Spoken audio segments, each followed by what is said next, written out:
DriveClub is a very socially connected racing experience, and we're trying to separate ourselves from everyone else by making it a collaborative experience. It's not just about you and trying to be first in every race. It's about driving to your own strengths, using your own skills, and then collaborating with clubs to share in the rewards.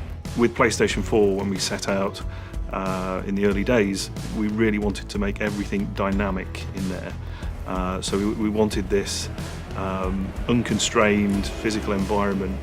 And it's important to us because we want to really kind of make use of the next generation hardware. I mean, when we looked at the PlayStation 4 when we first got our hands on it, and we were like, well, what can we do with this? And we wanted to make sure that we actually pushed it.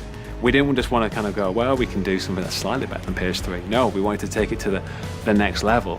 And so that involved kind of, with our capturing process of the cars and the world, and trying to bring across every little detail that we could and really push ourselves hard to make our game stand out. First thing we added was night-day cycle. That makes a really big difference. The difference between driving midday in a lovely clear sky makes a massive difference to the middle of the night when you've only got your headlights. Because some of our locations are so remote, there's no street lighting, so you are just relying on headlights alone. So it just adds a whole big variety to the gameplay experience, and also helps with the difficulty curve as well. Our vehicle artists are just insane sometimes. The lengths they go to make sure that every little detail, from the correct material, whether it's suede, carbon fibre, plastic, or whatever it may be, everything's correct in terms of how it looks. We've been given effectively the budget to build the cars to this level of detail because of the PlayStation 4. It's got the power to allow us to have 12 of these cars in full detail all the time, racing around. The AI system essentially applies the relevant inputs to drive the car, so it's a very realistic simulation.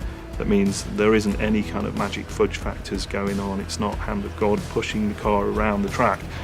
It's all completely plausible. And then there's a strategic layer that the guys have built on top of that. That's that kind of opportunistic racing, where if it's a car like the McLaren P1 with KERS and DRS systems at its disposal, it'll leverage that to the best of its ability to jump into the little gaps, or to scoot round a kind of hapless opponent. It's not that kind of sterile racing. Yeah, as with everything in DriveClub, we try to keep it as dynamic, as changeable as possible. We repeat the experience for challenges and for special tour modes and things like that, but generally if you just go in and play, it'll be different every time. So you'll get the option to say, oh, I want a stormy sky and I want it to rain. That will be completely up to the seeded system in the background. So it's a random system, and it's a variation on a theme, but you'll always get something different every time, even if you go in with the same settings. We really wanted to kind of make these worlds feel alive, and also that every race that you play, every lap that you do in time trial, it feels different. It kind of keeps it alive and makes it feel like a living, breathing world. But also it brings new challenges to gameplay as well. So to try and enhance the racing experience for people who do either go out ahead of the pack or get left at the back of the pack, we have the face-offs and the ghost elements in the game. It'll try and pick someone from either your friends list or someone who's roughly the same sort of level as you somewhere in the world, and give you a challenge to beat. So it doesn't matter if you're back at the pack, you've still got drifting scores you can beat, or top speed, or average speed, or cornering. All those sort of things to do to keep you going, and they all feed back into your fame as well. So even if you finish last, you can still get a reasonable fame score to help boost your club and your own private fame. Yeah, fame in DriveClub is like the experience. So it's as you perform an action, whether that's drifting, drafting, overtaking, I think we've got like 20 or 30 of them, they all contribute towards your fame.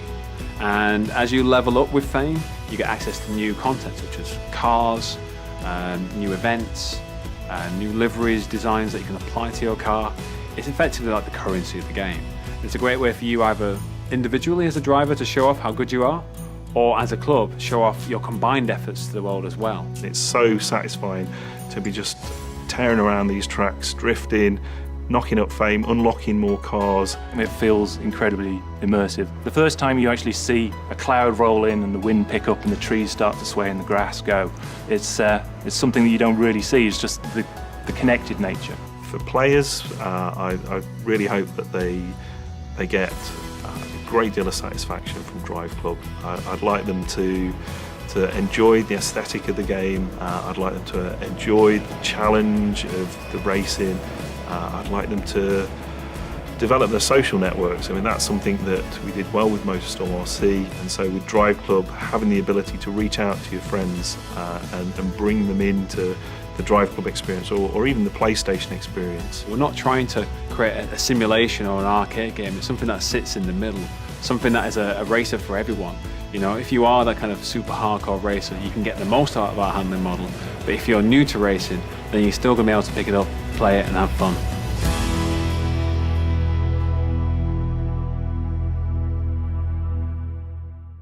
PlayStation